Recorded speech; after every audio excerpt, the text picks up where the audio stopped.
Hello everyone.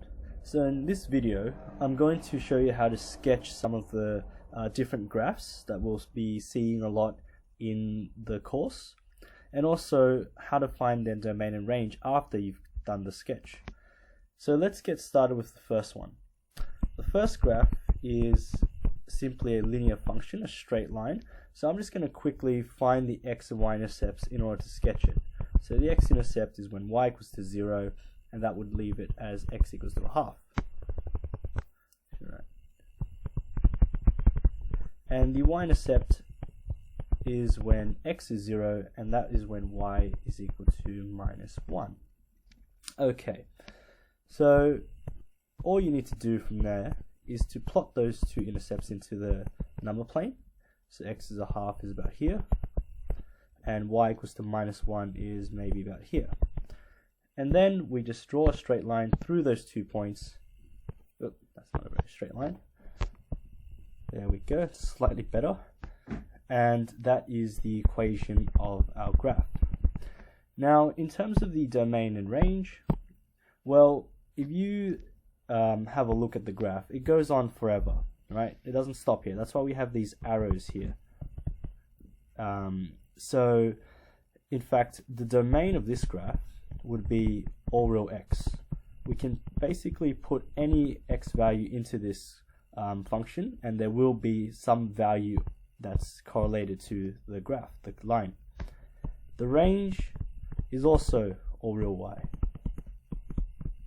because there exists an infinite number of y values that we can put in, and there's no restriction on this graph.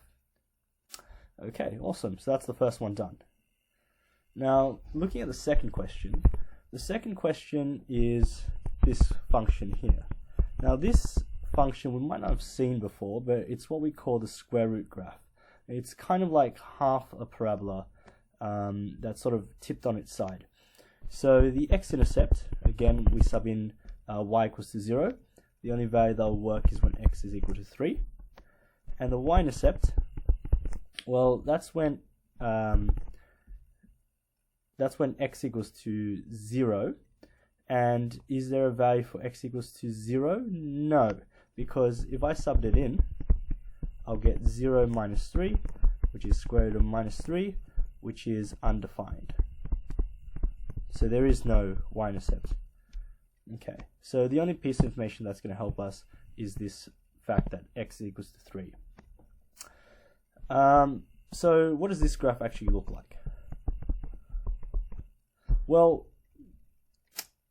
to be honest, it's hard to work it out with just this piece of information. So what we can do, in fact, is actually find the domain to help us sketch. That's actually one of the reasons we learn about domains, is that they help us sketch graphs that we don't know what they look like or have limited information to. So the domain of this graph, well, it's like one of the previous examples we've gone through, in that this thing inside the square root must always be positive. So what that's telling us is that this value here has to be greater or equal to 0, because again, you can't have anything that's negative inside the square root. So x must be greater than 3. And that gives us our domain. So if we know that the x-intercept is at 3, so it's somewhere here, and also the domain is x is greater than 3, it must mean that we only have values that exist in this section of the graph, right? Just by combining these two pieces of information, I can tell that the graph only exists on this side. Now, another thing that I can figure out as well is the range. Now, this doesn't require any mathematical working out. It's just more so logic. Think about a square root, the value of y. What values of y can it possibly take? Well, there's no way that y can be negative, right? And the reason for that is because every single square root is always positive. So if you take the square root of any number, let's call it any number a, that value is always, this value here is always going to be positive or equal to 0 at least.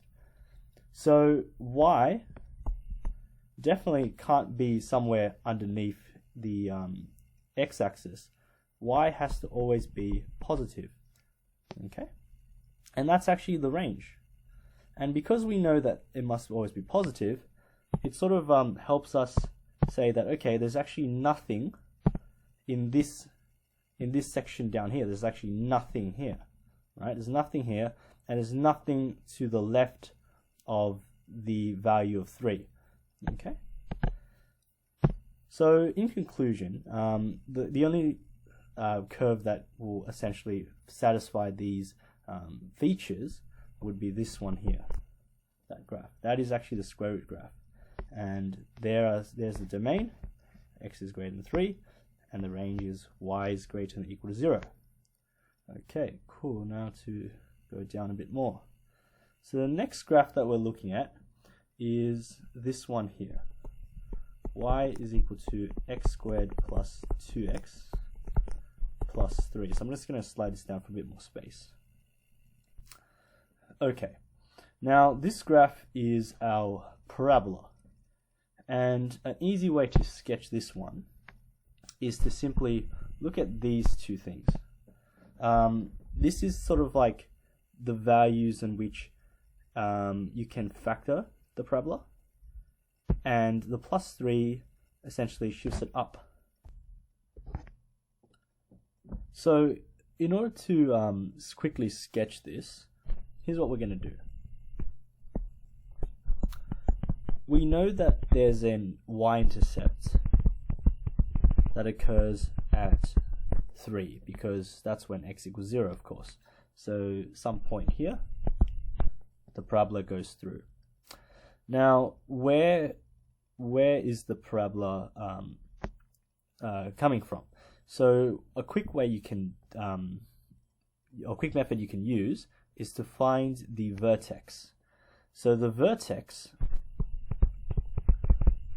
is given by this formula minus b on 2a, and if I actually change this to a function fx, which again it means the same thing, that's actually equal to y, the y value would be f of minus b on 2a.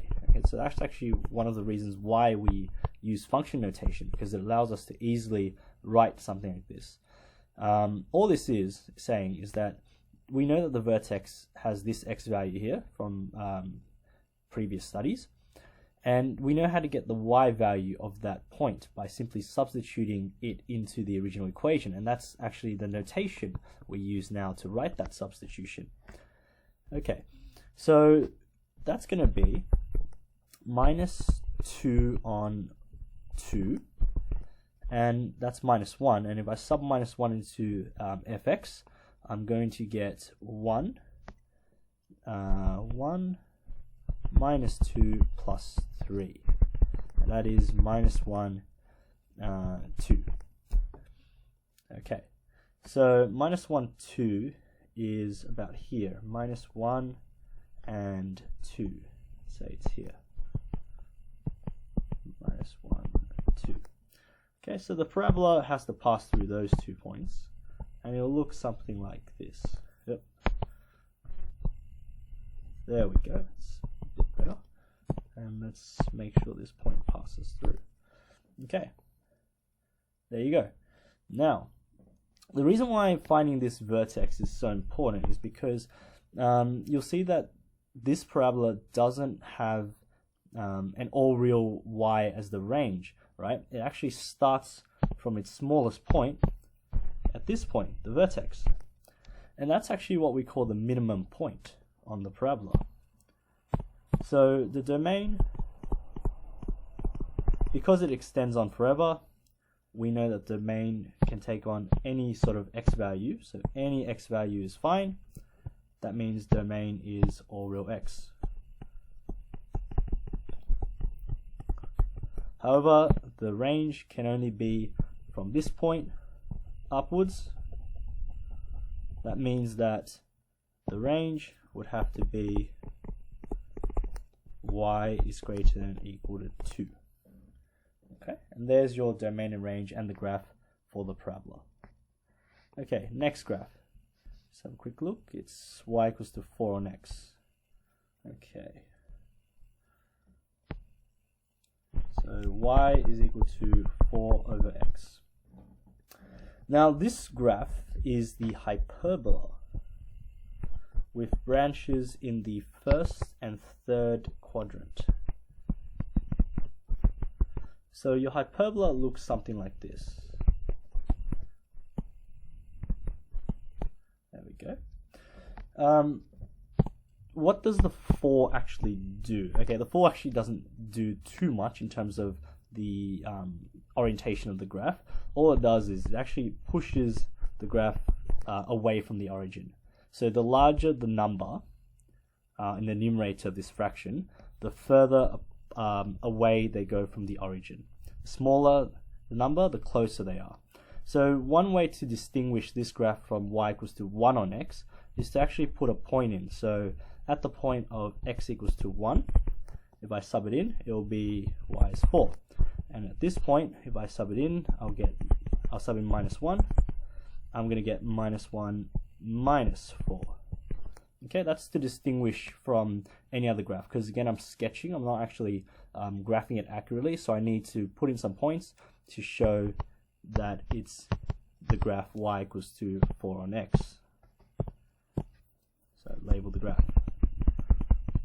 Now, in terms of domain and range, for the domain, if we look at this graph, it actually could take on most values of x, except for 1. Hopefully you can see which one it can't take.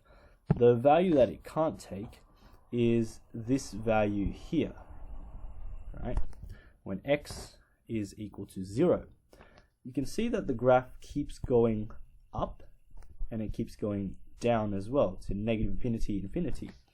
But it never actually touches or crosses this y-axis. So we actually call this y-axis here a asymptote.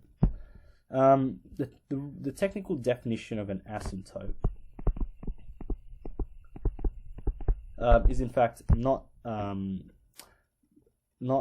not a line which the graph never passes, because I have seen exceptions. What it is it's a line for which graphs approach for large values at large values. So you can see that the graph y equals to 4 on x approaches that dotted line as it keeps going higher and higher, and also lower and lower as well. It approaches the line. Okay, in this case it will never pass, but that's just sort of like more of a technical definition of what an asymptote is. Okay. There's probably a more technical way to phrase it as well, but that's the general idea, I guess. Okay, so the domain in this, let's get back to the question, is it's actually all row x, but x can't be 0. Okay, and we can also see y as well, because if you sub in x equals 0 into that equation there, you're going to get something that's undefined. And lastly, the range. Again, there's an asymptote at this point here as well. Y will never ever be 0. So it's all real y, but y can't be 0. Now, why does that make sense in this equation over here? Well, can you think of a fraction, right, or any value of x to put in there that will ever make that y value 0? There's actually no. There's no fraction, unless the numerator happens to be 0, but it's a 4, that can go into here, this denominator, that will ever make y to be 0. Okay, so that's why y can't be 0 in this case. And that's example 4. Okay, so the very last example is example 5. Now, example 5 is this graph here, x minus 5 squared plus y plus 3 squared. So x minus 5 squared plus, so make sure I get it right, y plus 3 all squared is equal to 9. Okay, so this graph is actually a circle. And first thing we want to do is work out what the center is. So the center is simply just given by these values, and that would be 5 and minus 3. How you get 5 minus 3 is that the general form of a circle is this one here. Okay, so you see it in this form, you can pretty much read off what the center is, and the center is given as hk, and the radius is given as r units. Okay, so the radius here in this case would simply just be 3 because it's the square root of 9. So here we go to sketch a circle. Now this graph is actually one of the harder ones to sketch because you have to be extra careful on what's actually happening. You can lose marks if you draw this slightly differently, even though it's a sketch. So here we go. The center is at 5, which is, say, here, and minus 3, so let's say somewhere here. Okay, that's roughly 5 minus 3. Now the radius is 3 units. Okay, so the radius is 3 units. It means that the circle must end up here, right? The radius is far enough to push it all the way up to this point up here, because that's 3 units down, right? That's 3 units. However, it can't pass this line here. It will never pass that point because we know that the distance from 0 to this point here is 5. So that's also going to be the same distance, right? That's 5 units as well. So we'll actually never get there. So what the circle will look like is something like this. Yeah, that's not a good circle. Let me try again. Oh, there we go. Slightly better. Okay, so there is our circle. Now, I always like to label my circles like this.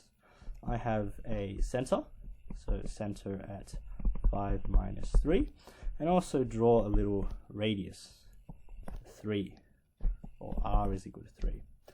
And of course, I label my equation. X minus 5 squared plus y plus 3 squared plus 9. Okay, now the fun part, to find the domain. So the domain is all the possible x values, and here's how we do it. The circle exists for all the x values from here to here, essentially. So if I was to, this is sort of like the furthest point away from the center that we can get, right? Like sort of like that line which is in line with the center. So this line here. Now, where does that endpoint? Where is this endpoint? Where is that endpoint? Well, because we know that in the center here is 5, isn't it? That's the x value at the center.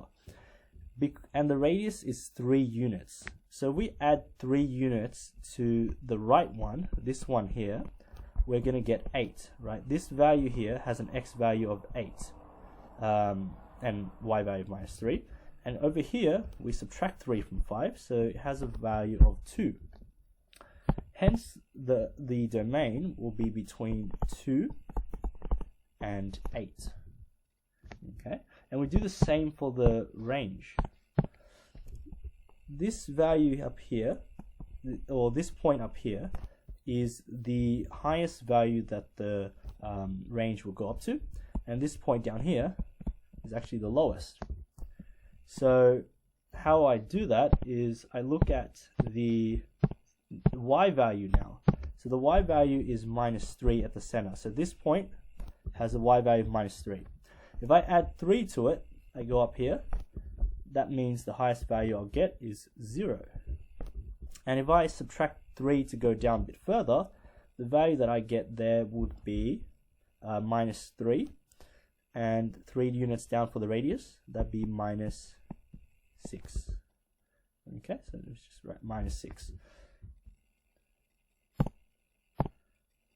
Therefore, the range is going to be between -6 and 0. So circle is actually the hardest graph questions to do, but you just have to be careful with the sketch and you should be fine. Okay, all done.